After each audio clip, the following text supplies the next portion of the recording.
안녕하세요. 온땅에밀알교회 7월 둘째 주 말씀 요약입니다.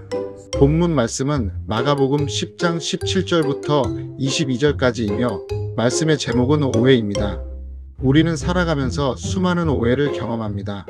작은 오해 하나가 관계를 무너뜨리기도 하고 때로는 인생 전체를 불행하게 만들기도 합니다. 오늘 본문에도 오해로 인해 예수님을 떠나게 된 한 사람의 안타까운 이야기가 기록되어 있습니다. 본문에 등장하는 청년은 부자이면서도 높은 지위를 가진 관리였습니다. 무엇보다도 그는 영생과 천국에 깊은 관심을 가지고 있었기에 예수님께 달려와 무릎을 꿇고 질문했습니다. 선한 선생님이여, 내가 무엇을 하여야 영생을 얻으리이까? 영생을 사모하는 그의 모습은 참 귀하게 보입니다. 그러나 안타깝게도 그는 결국 슬픈 얼굴로 예수님을 떠나고 맙니다. 마가복음 10장 22절은 이렇게 기록합니다. 그 사람은 재물이 많은 고로 이 말씀으로 인하여 슬픈 기색을 띠고 근심하며 가니라. 왜 그는 영생을 구하고도 예수님을 떠나야 했을까요? 그 이유는 바로 오해 때문이었습니다. 첫째, 그는 예수님이 누구이신지를 오해했습니다. 청년은 예수님을 선한 선생님이라고 불렀습니다. 그러자 예수님께서는 말씀하십니다. 내가 어찌하여 나를 선하다 일컫느냐? 하나님 한 분 외에는 선한 이가 없느니라. 이 말씀은 예수님께서 자신이 선하지 않다고 부인하신 것이 아닙니다. 인간 가운데는 스스로 선하여 하나님 앞에 설 수 있는 사람이 없으며 오직 하나님만이 참으로 선하시다는 사실을 깨닫게 하시려는 말씀이었습니다. 동시에 예수님은 자신이 바로 하나님이심을 드러내고 계셨습니다. 그러나 이 청년은 예수님을 하나님의 아들이신 구원자가 아니라 그저 훌륭한 선생님 정도로만 이해했습니다. 결국 그는 예수님이 누구이신지를 바로 알지 못했기에 구원의 기회를 놓치고 말았습니다. 둘째, 그는 영생을 자신의 행위로 얻을 수 있다고 오해했습니다. 청년의 질문 속에는 이미 잘못된 전제가 담겨 있었습니다. 내가 무엇을 하여야 영생을 얻을 수 있습니까? 그는 영생이 하나님의 은혜가 아니라 자신의 노력과 공로로 얻는 것이라고 생각했습니다. 이에 예수님께서는 계명을 말씀하시며 그가 정말 율법을 완전하게 지키고 있는지를 돌아보게 하셨습니다. 그러자 청년은 자신 있게 대답합니다. 이 모든 것은 내가 어려서부터 다 지켰나이다.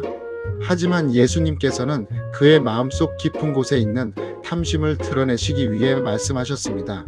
내게 아직도 한 가지 부족한 것이 있으니 가서 내 소유를 팔아 가난한 자들에게 주고 와서 나를 따르라.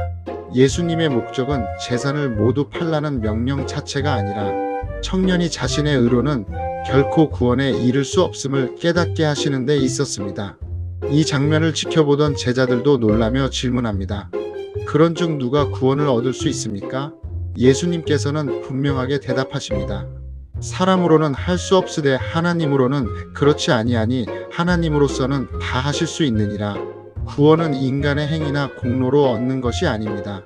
오직 하나님께서 은혜로 주시는 선물입니다. 우리는 착한 일을 많이 해서 구원받는 것이 아니라 예수 그리스도를 믿음으로 하나님의 은혜를 선물로 받는 것입니다. 셋째, 그는 인생의 우선순위를 오해했습니다. 우선순위란 무엇이 가장 중요한지를 결정하는 기준입니다. 행복한 삶은 가장 중요한 것을 가장 먼저 두는 삶이며 불행은 우선순위가 뒤바뀔 때 시작됩니다. 이 청년에게 가장 중요한 것은 영생도 아니었고 예수님도 아니었습니다. 그의 삶의 첫 번째 자리는 재물이었습니다. 예수님보다 재산이 더 소중했고 영생보다 현재의 부유함을 더 붙잡고 있었습니다. 결국 그는 재물을 선택했고 예수님을 등지고 슬픈 마음으로 떠나가게 되었습니다. 오늘날 우리도 신앙생활을 하면서 같은 오해를 할 수 있습니다. 예수님을 알고 있다고 생각하지만 참된 구원자로 믿지 못할 수도 있고 자신의 행위와 공로를 의지할 수도 있으며 하나님보다 더 앞세우는 우상이 마음속에 자리 잡고 있을 수도 있습니다. 오늘 우리의 삶을 돌아보시기 바랍니다. 우리 인생에서 가장 중요한 것은 무엇입니까?